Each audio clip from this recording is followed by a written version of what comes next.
Hello बच्चों। आज हम वापस आ गए हैं हमारे एक नए लेक्चर के साथ। Lecture number 2। कौन से चैप्टर का sir? Chapter number 2, electrochemistry. Electrochemistry के अंदर लेक्चर नंबर 1 के अंदर बेटा हमने कवर करी थी बहुत सारी टर्म्स। लेक्चर 2 के अंदर मैंने आपको कहा था एक होमवर्क के लिए। जो होमवर्क क्या था सर? Daniel cell. तो अगर आप डेनियल सेल पढ़ के आए हो तो आपको बहुत मजा आने वाला है। अगर आप डेनियल सेल को नहीं भी पढ़ के आए हो तो भी आपको मजा आने वाला है, क्योंकि हम डेनियल सेल को बिल्कुल बेसिक से कवर करेंगे एंड बहुत इंपॉर्टेंट एंड बहुत मजेदार कॉन्सेप्ट्स को आज के लेक्चर में कवर करने वाले हैं। तो आज का जो हमारा टॉपिक रहेगा बेटा वो रहेगा Daniel cell, electrochemical cell, galvanic cell या फिर वोल्टेक सेल। इन सभी का मतलब क्या यूज होता है सर? तो ये बेटा हम आज के टॉपिक के अंदर कवर करेंगे। तो देख लेते हैं। सबसे पहले जो है आपका इलेक्ट्रोकेमिकल सेल्स। तो इलेक्ट्रोकेमिकल सेल्स क्या होते हैं आपको नाम में ही पता चल रहा होगा। एक तो इलेक्ट्रो आ रहा है, एक केमिकल आ रहा है और आगे सेल लिख दिया सर। क्या मतलब है इस बात का? तो सबसे पहले तो इलेक्ट्रो, इलेक्ट्रो का मतलब क्या है? इलेक्ट्रो का मतलब जल्दी से बता दीजिए क्या है? Electrical energy. केमिकल, केमिकल का मतलब क्या है? Chemical energy. Electrical energy and chemical energy है, कुछ ना कुछ तो होगा सर। बिल्कुल हमने इलेक्ट्रोकेमिस्ट्री के बारे में पढ़ के आए हैं, पहला लेक्चर आपका देख के आए हैं। हमें इलेक्ट्रोकेमिस्ट्री की डेफिनेशन के बारे में बिल्कुल अच्छे से पता है, आपको बताने की जरूरत ही नहीं है। तो देखिए बेटा, इलेक्ट्रोकेमिस्ट्री हमें क्या कहती है कि this cells convert the chemical energy liberated during the redox reaction. ये जो सेल्स होते हैं बेटा, ये केमिकल एनर्जी को कन्वर्ट कर देते हैं। कौन सी एनर्जी के अंदर सर? इलेक्ट्रिकल एनर्जी के अंदर। And the process in which chemical energy is converting into the electrical energy is known as electrochemistry. तो हमें क्या करना है? हमारे पास केमिकल्स होंगे, इन केमिकल्स की हेल्प से हम किसको जनरेट कर देंगे? इलेक्ट्रिसिटी को जनरेट कर देंगे और इस इलेक्ट्रिसिटी से हमारे पूरे घर को जगमग कर देंगे। अच्छा सर, ऐसा भी होता है? बिल्कुल होता है बेटा। केमिकल्स की हेल्प से हम इलेक्ट्रिकल एनर्जी को प्रोड्यूस करेंगे एंड वो सेल जो केमिकल एनर्जी को इलेक्ट्रिकल एनर्जी के अंदर कन्वर्ट कर दे, उसी सेल को हम क्या बोलते हैं बेटा? इलेक्ट्रोकेमिकल सेल बोलते हैं। वो सेल जो कन्वर्ट करे केमिकल एनर्जी को, जो लिबरेट हुई है, रिलीज हुई है during the redox reaction, redox reaction के दौरान, उस केमिकल एनर्जी को हम इलेक्ट्रिकल एनर्जी के अंदर कन्वर्ट करते हैं। या फिर जो सेल इस चीज को कन्वर्ट करता है उसे हम क्या बोलते हैं? इलेक्ट्रोकेमिकल सेल बोलते हैं। Such devices are also called as galvanic और वोल्टेक सेल। इन्हीं डिवाइसेस को हम गैल्वेनिक सेल भी कहते हैं, इन्हीं डिवाइसेस को हम वोल्टेक सेल भी कहते हैं। तीनों चीजें एक ही हैं। तो सर डेनियल सेल क्या होता है? इलेक्ट्रोकेमिकल सेल आ गया, गैल्वेनिक सेल आ गया, वोल्टेक सेल आ गया। What do you mean by Daniel cell? तो बेटा डेनियल सेल क्या होता है? अगर हम सिर्फ और सिर्फ क्या ले रहे हैं? ZnSO4 एंड CuSO4 का सॉल्यूशन ले रहे हैं। मैंने आपको कल रिडोक्स कपल भी बताया था, एक तो Zn था और एक क्या था बेटा? Cu था, जिंक एंड कॉपर। तो अगर इन सॉल्यूशंस को ले रहे हैं या फिर इस रिडोक्स कपल को मेनली ले रहे हैं, तो ये जो होता है बेटा, ये आपका एग्जाम्पल है। किसका एग्जाम्पल है सर? डेनियल सेल का। कि पर्टिकुलर एग्जाम्पल लेते हैं तो हमारे पास किसकी फॉर्मेशन होती है? डेनियल सेल की फॉर्मेशन होती है सर। तो ZnCu जो वाला जो सेल है हमारे पास, इसको डेनियल सेल बोलेंगे, इसी को हम पढ़ेंगे। आप मुझे फटाफट से बता दीजिए कि इसमें से हाई रिएक्टिव एलिमेंट कौन सा है। तो आप सभी को मैंने रिएक्टिविटी सीरीज याद करवाई थी, आप सभी ने याद करी है या नहीं करी है?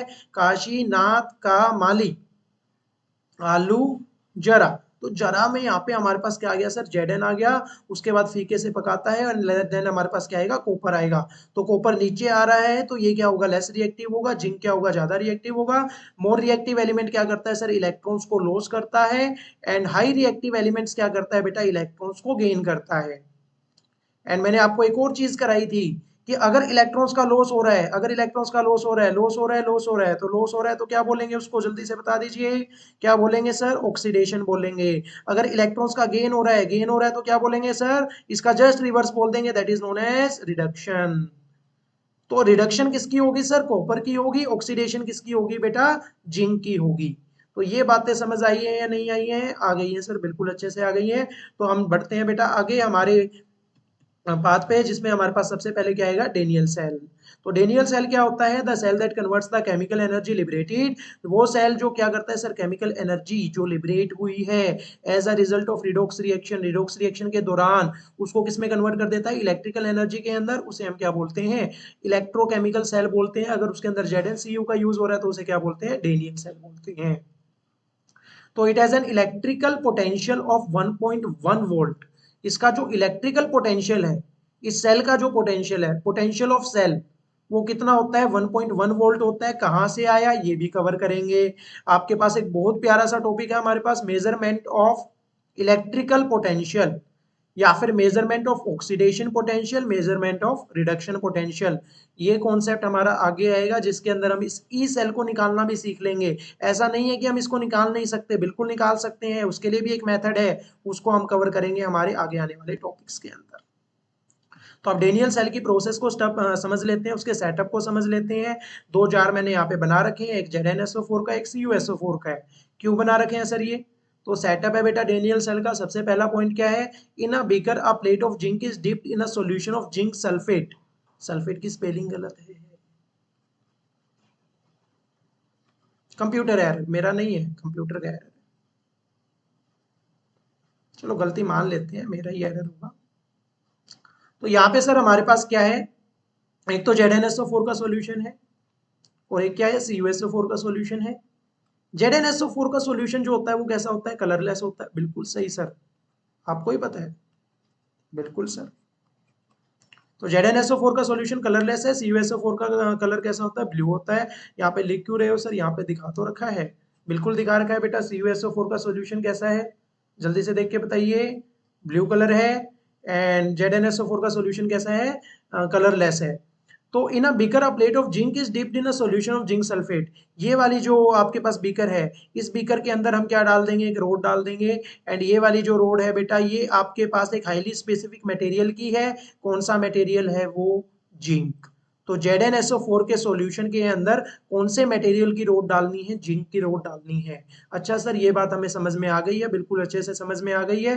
तो आप मुझे जल्दी से बताइए, CuSO4 के अंदर कौन से मटेरियल की रोड डालनी चाहिए? अगर ZnSO4 में Zn की डाली है, तो CuSO4 में Cu की डल जाएगी सर।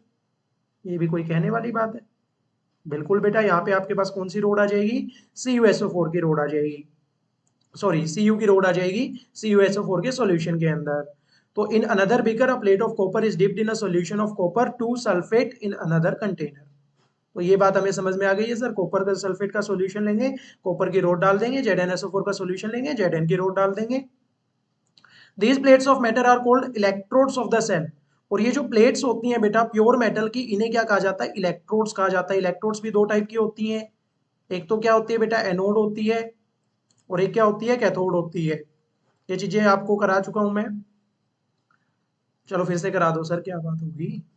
तो एनोड कैथोड, तो अगर आपके पास सेल की बात कर रहा हूं मैं, अगर सेल में आप एनोड कैथोड की बात करो, तो आपको एक बहुत प्यारा सा कीवर्ड यूज करवा रखा है मैंने, that is known as loan. Loan क्या है सर? कर्जा। कर्जा मतलब नेगेटिव। नेगेटिव मतलब यहाँ पे क्या आएगा सर? नेगेटिव आएगा। ए का मतलब क्या होता है? ए का मतलब होता है बेटा एनोड। कि एनोड पे कौन सा चार्ज लेना है सर? नेगेटिव चार्ज लेना है। ओ का मतलब क्या होता है? ऑक्सीडेशन। ऑक्सीडेशन प्रोसेस कहाँ पे होगी? एनोड के ऊपर होगी। तो जल्दी से बता दीजिए, जिंक के ऊपर होगी या कॉपर के ऊपर होगी? जल्दी से जल्दी से जल्दी से। हाँ sir, anode anode anode. Oxidation oxidation oxidation oxidation का मतलब क्या होता है? In terms of electrons. तो in terms of electrons oxidation का मतलब होता है लॉस ऑफ इलेक्ट्रॉन। तो हम अभी अभी पढ़ के आए हैं सर, बिल्कुल अभी अभी पढ़ के आए हैं। क्या पढ़ के आए हो? कि यहाँ पे Zn जो है वो इलेक्ट्रॉन्स को लॉस करेगा, तो उसकी ऑक्सीडेशन होगी। ऑक्सीडेशन कहाँ पे होगी बेटा? एनोड के ऊपर होगी। तो आपका ये जो जिंक वाली रिएक्शन है, ये कहाँ पे होगी? एनोड पे होगी। एनोड की तरह एक्ट करेगी। तो ये जो जिंक वाली रोड हमने डाली थी, ये वाली रोड किसकी तरह एक्ट करेगी? एनोड की तरह। एंड इसका जस्ट रिवर्स, कि इलेक्ट्रॉन्स का गेन कहाँ पे होगा? कॉपर पे होगा, क्योंकि ये लेस रिएक्टिव है। ये इलेक्ट्रॉन्स छोड़ेगा क्योंकि हाई रिएक्टिव है। ये इलेक्ट्रॉन्स को ले लेगा क्योंकि लो रिएक्टिव है। ये हमारे पास जनता है, ये राजा है। तो जनता क्या करेगी? इलेक्ट्रॉन्स को हाथ फैला के स्वीकार कर लेगी। एंड अगर स्वीकार कर रही है, दैट मीन्स वो क्या हो रही है? रिडक्शन के अंदर जा रही है। एंड रिडक्शन जो होती है वो कौन सी रोड पे होती है बेटा? कैथोड के ऊपर होती है। तो कॉपर की जो रोड होगी वो किसकी तरह एक्ट करेगी? कैथोड की तरह एक्ट करेगी। चार्ज कैसा आएगा सर? चार्ज बेटा पॉजिटिव आएगा। तो ये हमारे पास समझ में आ गई सर, ये सारी चीजें हमें। एंड अब हम स्टार्ट कर सकते हैं हमारे आगे के सेटअप को। तो नेक्स्ट जो सेटअप है, नेक्स्ट सेटअप क्या है sir? These electrodes behave as a terminal to hold the electrons. वाह सर, आपने पहले ही पढ़ा दिया। ये जो इलेक्ट्रोड्स हैं, ये एक टर्मिनल की तरह एक्ट करेंगी। टर्मिनल आपके पास दो होते हैं, एक पॉजिटिव एक नेगेटिव। तो एक नेगेटिव की तरह एक्ट करेगा, एक पॉजिटिव की तरह एक्ट करेगा, ताकि इलेक्ट्रॉन्स को क्या करके रख सकें? होल्ड करके रख सकें। तो the two electrodes are connected via wire. अब सर आपने यहाँ पे एक इलेक्ट्रोड डाल दी, यहाँ पे एक इलेक्ट्रोड डाल दी, यहाँ कोई प्रोसेस चल रही है, यहाँ कोई प्रोसेस चल रही है, तो दो प्रोसेस क्यों चला रहे हो? तो एक प्रोसेस से काम नहीं चलेगा क्या? तो बिल्कुल बेटा दोनों प्रोसेस इसलिए चला रहे हैं क्योंकि एक के अंदर ऑक्सीडेशन होगी, एक के अंदर रिडक्शन होगी, एंड एक के अंदर ऑक्सीडेशन हो रही है, एक के अंदर रिडक्शन हो रही है, दोनों चीजें एक साथ हो रही है, तो इसे हम क्या बोलेंगे? Redox reaction. तो यहाँ पे हम क्या लेके चल रहे हैं सर? रिडॉक्स रिएक्शन लेके चल रहे हैं। जल्दी से मुझे बता दीजिए बेटा ये इनडायरेक्ट है या डायरेक्ट है? this redox reaction is indirect और डायरेक्ट रिडॉक्स रिएक्शन। तो ये हमने लास्ट लेक्चर के अंदर कवर किया था। अगर आपने उस लेक्चर 1 को नहीं देखा है तो लेक्चर 2 में बेटा बहुत मुश्किल आने वाली है। लेक्चर 1 के बेसिक्स को कवर करिए, उसके बाद लेक्चर 2 को स्टार्ट करिए। तो इनडायरेक्ट रिडॉक्स रिएक्शन क्या होती है? जिसके अंदर अलग अलग बीकर्स के अंदर क्या होती है? Oxidation and reduction. एंड अगर एक ही बीकर के अंदर ऑक्सीडेशन भी हो जाए, रिडक्शन भी हो जाए, दोनों रोड्स एक साथ डाल दी, तो इसे क्या बोलते हैं बेटा? डायरेक्ट रिडॉक्स रिएक्शन बोलते हैं। तो अगर इनडायरेक्ट हो रही है तो दोनों को किसी ना किसी चीज से कनेक्ट करना पड़ेगा। उस किस चीज से कनेक्ट करेंगे सर? वायर के थ्रू हम इन दोनों इलेक्ट्रोड्स को क्या कर देंगे? कनेक्ट कर देंगे। उसके बाद a salt bridge is placed between the two beakers. ये बहुत प्यारा कॉन्सेप्ट है, सोल्ट ब्रिज। ये नमक का ब्रिज नहीं बनाते हम यहाँ पे कि तार के ऊपर नमक लपेट दिया, डालते रहो नमक, डालते जाओ डालते जाओ डालते जाओ डालते जाओ और नमक वाली वायर बन गई, ऐसा नहीं है। सोल्ट ब्रिज एक अलग चीज है जिसको हम दोनों बीकर्स के बीच में रखते हैं कि ये आपके पास एक बीकर है, ये आपके पास एक बीकर है, इसमें एक रोड डाल दी, इसमें एक रोड डाल दी, यहाँ पे वायर कनेक्ट कर दी, और यहाँ पे हम जो है एक ब्रिज बनाते हैं, इन्वर्टेड यू ट्यूब को रखते हैं कि आपके पास क्या है? एक ट्यूब है, इस ट्यूब को यहाँ से मैंने फोल्ड कर दिया, यहाँ से फोल्ड कर दिया, तो ये अब ट्यूब ऐसी हो गई, यहाँ से भी खुली हुई है, यहाँ से भी खुली हुई है, तो इसको बोलते हैं इन्वर्टेड यू ट्यूब। इस इन्वर्टेड यू ट्यूब को दोनों में रखेंगे बीच में, और यहाँ पे हम एक केमिकल को रख देंगे, that chemical is known as inert electrolyte. और ये जो ब्रिज हमारे पास बना है, इस ब्रिज को क्या बोलते हैं बेटा? सोल्ट ब्रिज बोलते हैं। क्यों किया सर? ये क्या रीजन है? किस लिए कर रहे हो इतना सब कुछ? प्यारा सा तो बना हुआ था, आपने और कॉम्प्लेक्स कर दिया। तो बेटा कॉम्प्लेक्स इसलिए किया है क्योंकि इसका यूज है, विदाउट यूज तो हम कुछ भी नहीं करते। तो क्या यूज है वो इसके बारे में हम पढ़ लेते हैं। तो this provides a path for the movement of ions. ये क्या करेगा? एक रास्ता बनाएगा, किस चीज के लिए sir? For the movement of ions, ताकि आयंस जो है वो मूव कर सके। आयंस कहां से आगे सर? अब तो यहाँ पे बेटा आप ध्यान से देखो, Zn है, लेट मी दिस हियर, आपके पास एक इमेज भी है, ये रही सर। तो आपके पास क्या है बेटा? Zn है। Zn अगर इलेक्ट्रॉन्स को लॉस कर रहा है, Zn कितने इलेक्ट्रॉन्स को लॉस करता है? तो दो इलेक्ट्रॉन्स को छोड़ता है। दो इलेक्ट्रॉन्स को अगर छोड़ दिया तो पहले आपके पास n नंबर ऑफ इलेक्ट्रॉन्स थे, n नंबर ऑफ प्रोटॉन्स थे, बैलेंस हो रखा था, कोई चार्ज नहीं आ रखा था। दो इलेक्ट्रॉन्स प्यारे से चले गए। अगर दो इलेक्ट्रॉन्स चले गए हैं मतलब नेगेटिव चार्ज कम हो गया है। नेगेटिव चार्ज कम हो गया तो ज्यादा कौन सा हो जाएगा? Positive charge. तो पॉजिटिव चार्ज ज्यादा कितना होगा? जितना नेगेटिव गया है, तो इसके ऊपर कौन सा चार्ज हो जाएगा? Zn2 positive. और अगर इसके ऊपर पॉजिटिव चार्ज आ रहा है तो ये किसकी तरह एक्ट करेगा? एज अ आयन एक्ट करेगा। और कौन सा आयन एक्ट करेगा? कैटायन। तो कैटायन आ गया। एंड कॉपर जो है बेटा, कॉपर आपके पास 2 पॉजिटिव में कन्वर्ट हो जाएगा। ये अगर दो इलेक्ट्रॉन्स को गेन कर लेता है तो इसके ऊपर क्या आ जाएगा? Cu आ जाएगा या फिर Cu2 नेगेटिव आ जाएगा। तो इसके ऊपर भी आपके पास क्या आएगा? चार्ज आएगा। वो किसकी तरह एक्ट करेगा? एनायन की तरह एक्ट करेगा या फिर न्यूट्रल की तरह एक्ट करेगा। तो इसके अंदर क्या आ रहे हैं सर? आयंस आ रहे हैं। तो आयंस जो आ रहे हैं बेटा, इसमें Cu नहीं आएगा। यहाँ पे हमारे पास Zn2 पॉजिटिव आ गया है, तो हम यहाँ पे अभी देखेंगे कि इसके अंदर SO4 आ जाएगा 2 नेगेटिव। तो ये किस तरीके से आएगा, ये सारी आगे की कहानी है। अभी हम को सिर्फ ये जानना है कि इसके अंदर आयंस आएंगे, और अगर वो आयंस आ गए हैं तो उनकी मूवमेंट जरूरी है। और अगर उनकी मूवमेंट जरूरी है तो उनके लिए एक रास्ता जरूरी है, जिस रास्ते की फॉर्मेशन कौन करेगा? Salt bridge. From one beaker to the beaker other in order to maintain the electrical neutrality. और ऐसा कर क्यों रहे हैं? ताकि आयंस की मूवमेंट बनी रहे और सेल जो है वो इलेक्ट्रिकली क्या करे? न्यूट्रल रहे। तो ध्यान से देखिए बेटा, इस तरीके का आपका अरेंजमेंट है। ये ZnSO4 है, ये Zn की रोड है, ये CuSO4 है, ये Cu की रोड है। इन दोनों के बीच में हमने क्या लगा दिया? सोल्ट ब्रिज लगा दिया। एंड इस सोल्ट ब्रिज के अंदर एक मटेरियल को फिल किया गया है, that material is known as KCl। ये KCl होता है inert electrolyte. Inert electrolyte, inert का मतलब क्या होता है? इनर्ट का मतलब होता है बेटा नॉन रिएक्टिव। कि ये किसी सब्सटेंस के साथ रिएक्ट नहीं करेगा, लेकिन ये यहाँ पे पड़ा रहेगा ताकि सेल्स को क्या करे, न्यूट्रल रख सके। तो ये हम सारे सोल्ट ब्रिज के मैकेनिज्म के बारे में, सोल्ट ब्रिज के मैकेनिज्म के अंदर पढ़ेंगे कि किस तरीके से इन सब चीजों की मूवमेंट होती है। देन वी हैव, ये सेटअप है बेटा, सिर्फ सेटअप। अब हम सिर्फ इतना देख रहे हैं कि कैसे हमने किन चीजों को कहाँ कहाँ रखा है, क्या क्या प्रोसेस होनी है, किस तरीके से डेनियल सेल फंक्शन करेगा, वो आगे के कॉन्सेप्ट्स में आएगा। तो जिंक इलेक्ट्रोड्स गेट्स ऑक्सीडाइज, यहां से स्टार्ट हो गया कि जिंक इलेक्ट्रोड क्या होगा बेटा, ऑक्सीडाइज हो जाएगा। ये आपके पास एक जिंक की रोड है, ZnSO4 का सॉल्यूशन है। तो ये एक हाई रिएक्टिव एलिमेंट है, तो हाई रिएक्टिव एलिमेंट है तो इलेक्ट्रॉन्स को क्या करेगा, छोड़ देगा। Zn2 पॉजिटिव प्लस 2 इलेक्ट्रॉन के अंदर कन्वर्ट हो जाएगा Zn। Loss of electron, electron बाहर निकल रहे हैं, that is known as oxidation. Loss of electron is known as oxidation. तो जिंक इलेक्ट्रोड क्या हो जाएगी, ऑक्सीडाइज हो जाएगी, मतलब इलेक्ट्रॉन्स को क्या कर देगी, छोड़ देगी। And hence release electrons that flow through the wire towards the copper electrode. और क्या करेगी बेटा, इलेक्ट्रॉन्स को छोड़ेगी। अब यहाँ पे क्या हो गया, ये रहा यहाँ पे स्पेस है कि यहाँ पे आपके पास एक बीकर है, इस बीकर के अंदर क्या रखी हुई है सर, जिंक की इलेक्ट्रोड रखी हुई है।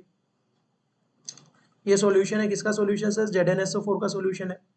तो ZnSO4 का सॉल्यूशन जो है वो क्या करेगा, इलेक्ट्रॉन्स को लॉस करेगा, Zn2 पॉजिटिव प्लस 2 इलेक्ट्रॉन्स। अब ये दो इलेक्ट्रॉन कहाँ जाए सर, इसके अंदर तो नहीं रख सकता, इस रोड पे भी नहीं रख सकता, तो यहाँ पे ना एक वायर लगा रखी है प्यारी सी, इस वायर के अंदर डाल देते हैं। तो इस वायर के अंदर किसकी मूवमेंट स्टार्ट हो जाएगी बेटा, इलेक्ट्रॉन्स की स्टार्ट हो जाएगी। ये दो दो इलेक्ट्रॉन्स क्या करते जाएंगे, दूसरी रोड के अंदर जाते जाएंगे। तो यहाँ पे सर जो है जिंक इलेक्ट्रोड ऑक्सीडाइज हो गई एंड इसके अंदर से दो इलेक्ट्रॉन्स की मूवमेंट हो गई towards the next electrode. And आप सभी को पता है अगर इलेक्ट्रॉन्स की मूवमेंट होती है तो इलेक्ट्रॉन्स की मूवमेंट जिस डायरेक्शन में होती है उससे अपोजिट डायरेक्शन में आपके पास कौन दौड़ता है, कन्वेंशनल करंट। अगर कन्वेंशनल करंट आ गया तो किसकी जनरेशन हो जाएगी, इलेक्ट्रिसिटी की जनरेशन हो जाएगी। तो सर ये इलेक्ट्रॉन जा ही क्यों रहे हैं, क्यों जा रहे हैं इलेक्ट्रॉन्स, क्या मतलब बनता है इनका उधर जाने का। तो इलेक्ट्रॉन्स इसलिए जा रहे हैं बेटा क्योंकि यहाँ पे Zn है, यहाँ पे Cu है एंड कॉपर जो है वो लेस रिएक्टिव है। अगर कॉपर जो है आपकी वो जनता है एंड Zn क्या है, राजा है, तो जनता क्या करेगी, भीख तो मांगेगी सर राजा से, या फिर आपके पास जो उनका हक है वो तो मांगेगी एंड वो उनको देना भी पड़ेगा। तो दो इलेक्ट्रॉन्स की मूवमेंट हो रही है because high reactive element losses the electrons and less reactive element gain the electrons. इसीलिए इलेक्ट्रॉन्स की क्या हो रही है बेटा, मूवमेंट हो रही है। तो इतनी चीज हमें समझ में आ गई है सर। तो एनोड के ऊपर क्या होगा, तो मैंने आपको अभी भी बताया था, LOAN। एन मतलब नेगेटिव, ओ मतलब एनोड, ओ मतलब ऑक्सीडेशन। तो एनोड के ऊपर क्या होगी, ऑक्सीडेशन होगी। ऑक्सीडेशन का मतलब क्या होता है सर, ऑक्सीडेशन का मतलब होता है कि इलेक्ट्रॉन जो होते हैं ना वो निकल गए, लॉस ऑफ इलेक्ट्रॉन्स, इसे हम क्या बोलते हैं, ऑक्सीडेशन बोलते हैं। तो oxidation is loss of electrons. तो हमारे पास क्या था, Zn था, Zn किस में कन्वर्ट हो गया sir, Zn2 positive plus 2 electrons के अंदर कन्वर्ट हो गया। तो that is known as oxidation and it occurs at anode which has a negative charge. At cathode, cathode पे क्या होगा सर, रिडक्शन होगी, बिल्कुल सही बात है, गेन ऑफ इलेक्ट्रॉन्स, ऑक्सीडेशन का उल्टा। दो कॉपर है, कॉपर के अंदर दो आयंस बनेंगे, 2 पॉजिटिव आयंस, ये दो इलेक्ट्रॉन्स को क्या करेंगे, गेन करेंगे और किसमें कन्वर्ट हो जाएंगे बेटा, कॉपर के अंदर कन्वर्ट हो जाएंगे। That is the process which occurred on cathode. कि यहाँ पे Cu2 पॉजिटिव था, दो इलेक्ट्रॉन्स आए और ये किस में कन्वर्ट हो गया, Cu के अंदर कन्वर्ट हो गया। प्यारा सा डाउट आ रहा होगा कि ये कॉपर 2 पॉजिटिव कहाँ से आया सर, कॉपर की इलेक्ट्रोड थी, सॉल्यूशन CuSO4 का था।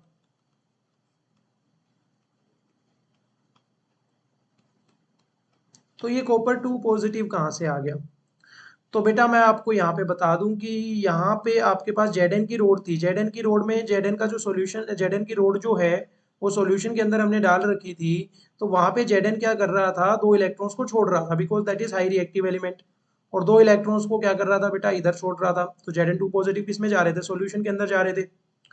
एंड इससे चलो इसको एक और चीज से कवर कर लेते हैं, दो इलेक्ट्रॉन छोड़ रहा था।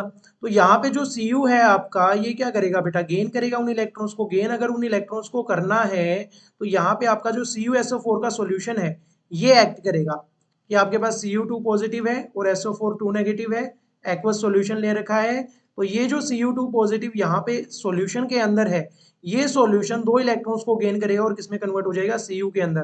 दैट मीन्स रोड के ऊपर डिपॉजिट होता चला जाएगा।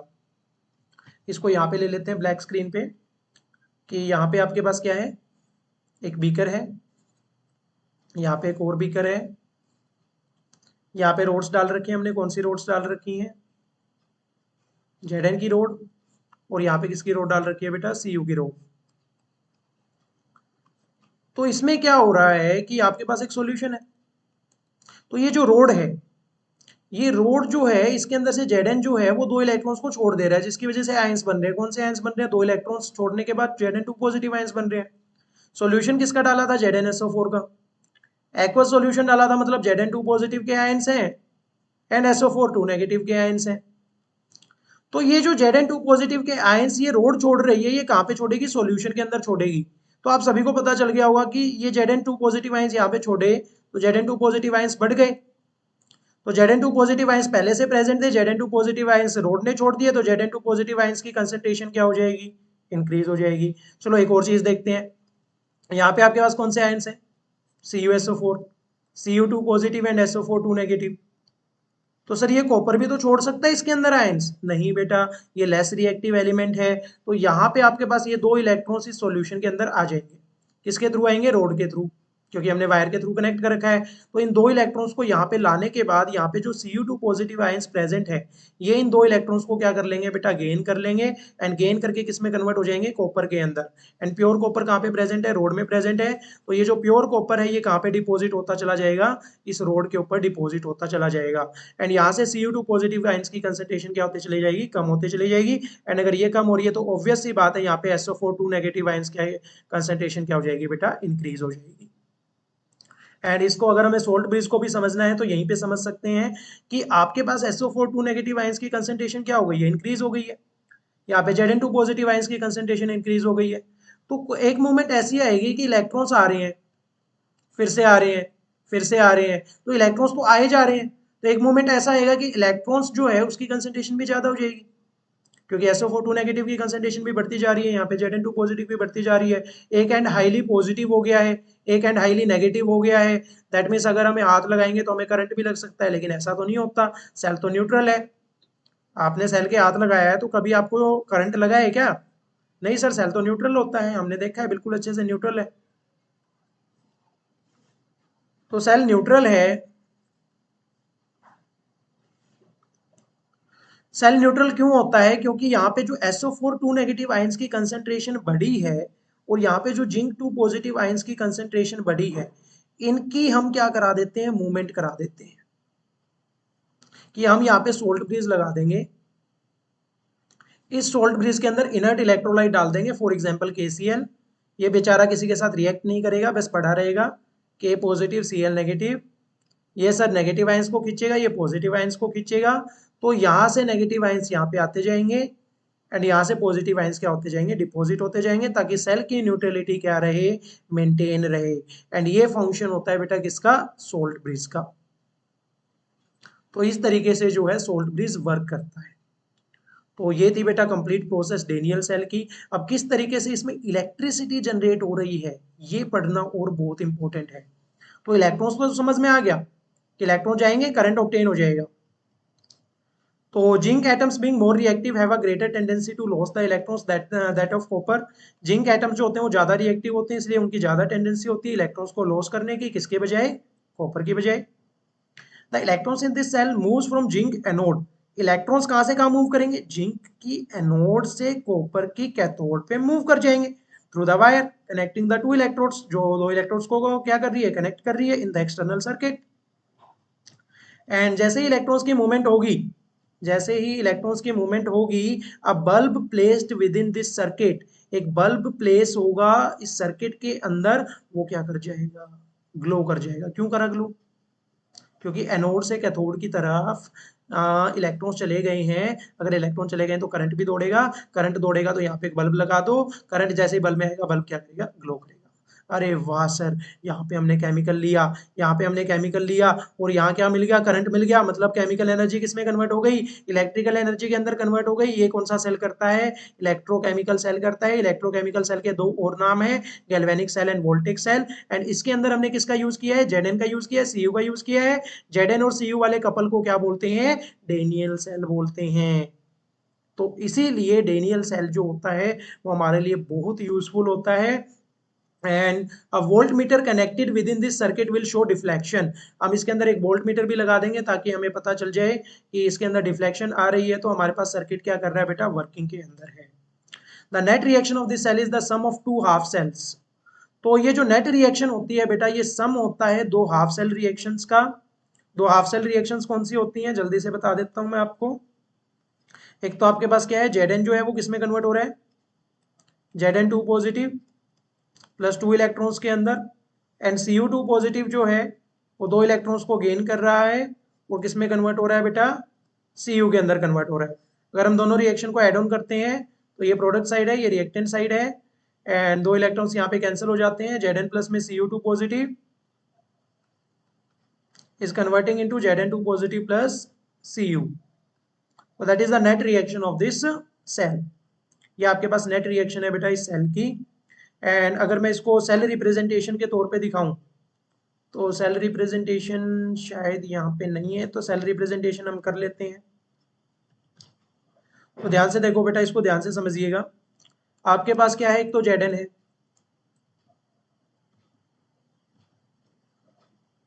ये Zn जो है किसमें कन्वर्ट हो रहा है, Zn2 पॉजिटिव प्लस 2 इलेक्ट्रॉन्स के अंदर कन्वर्ट हो रहा है। तो Zn कन्वर्ट हो रहा है Zn2 पॉजिटिव के अंदर। एंड Cu2 पॉजिटिव जो है वो 2 इलेक्ट्रॉन्स को गेन कर रहा है एंड Cu में कन्वर्ट हो रहा है। तो Cu2 पॉजिटिव जो था वो किस में कन्वर्ट हो रहा है, Cu के अंदर कन्वर्ट हो रहा है। तो इन वर्टिकल लाइंस का हम यूज करते हैं प्रोसेस को समझाने के लिए कि यहाँ पे लॉस ऑफ इलेक्ट्रॉन्स हो रही है, that is known as oxidation, which is written in the left hand side. Anode के जितने भी रिएक्शंस होंगे वो हम लेफ्ट हैंड साइड लिखेंगे। यहाँ पे इलेक्ट्रॉन्स का गेन हो रहा है, दैट इज रिडक्शन। रिडक्शन को कहाँ लिखेंगे सर, राइट हैंड साइड लिखेंगे। और इन दोनों के बीच में हमने क्या लगा दिया, सोल्ट ब्रिज। तो दो बड़ी वर्टिकल लाइन से हम किसको रिप्रेजेंट करते हैं, सोल्ट ब्रिज को। तो this is the cell representation for the Daniel cell. ये आपके पास सेल रिप्रेजेंटेशन है डेनियल सेल की। अगर मैं इसको और अच्छे से लिखना चाहूँ तो इसको बिल्कुल इस तरीके से लिखा जा सकता है, Zn Zn2 positive and salt bridge Cu2 positive is converting into Cu. That is the cell representation of Daniell cell. Then we have in a Daniell cell a salt bridge is placed between the two beakers. हमने देखा Daniell cell के अंदर एक salt bridge को place कर रखा है, किसके बीच में, दो beakers के बीच में, containing a solution of zinc sulfate, जिसके अंदर solution है किसका, जिंक सल्फेट का, and a solution of copper sulfate, एक कॉपर सल्फेट का। दो बीकर्स हैं।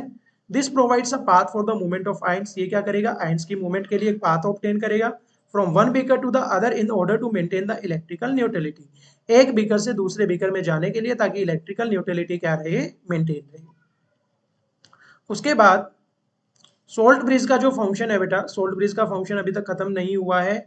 सोल्ट ब्रिज का जो फंक्शन है वो हम नेक्स्ट क्लास के अंदर कवर करेंगे। एंड नेक्स्ट क्लास में कवर करेंगे सोल्ट ब्रिज का function and as well as the new topics जो बहुत ज्यादा इंटरेस्टिंग है। सोल्ट ब्रिज के बाद हम SHG के बारे में पढ़ेंगे, she is not a girl, she is a concept. तो ये आपको अच्छे से रिवाइज करके आना है। एंड डेनियल सेल के ऊपर जितने भी न्यूमेरिकल्स हैं, न्यूमेरिकल्स हम मेथड ऑफ रिप्रेजेंटेशन के बाद कवर करना स्टार्ट करेंगे, इतने आप इसको अच्छे से कवर कर सकते हो। तो टू बी कंटिन्यूड, अभी हमारी कहानी जो है बेटा वो बहुत बाकी है। लेक्चर खत्म हो गया है लेकिन कहानी बहुत पड़ी है। इतने आपके लिए एक मिनट का बहुत प्यारा सा काम है कि इस वीडियो को फटाफट से क्या कर दीजिए, लाइक कर दीजिए, कमेंट कर दीजिए। अगर आपको कोई भी प्रॉब्लम आ रही है, तो कोई भी छोटे से छोटे कॉन्सेप्ट के अंदर भी अगर प्रॉब्लम आ रही है तो आप मुझे कमेंट करके बता सकते हो। अगर आपको ये वीडियो पसंद आई है तो इसको शेयर कर दीजिए एंड सब्सक्राइब कर दीजिए ताकि आपको जल्दी से जल्दी इस वीडियो की क्या मिल सके, अगली नोटिफिकेशन मिल सके।